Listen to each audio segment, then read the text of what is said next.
Okay, here in the rainforest at Disney Springs, Monica got Korean stir fried.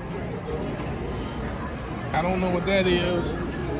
I have the oko buko, which is like a ham shank on mashed potatoes.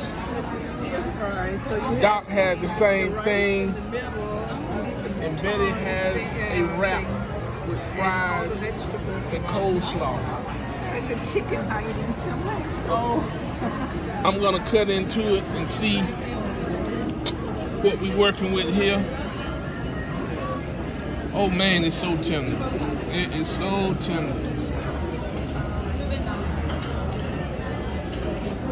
And it is really good too. So I'm gonna go ahead on and put this camera down so I can get to this oko buko. Bon appetit.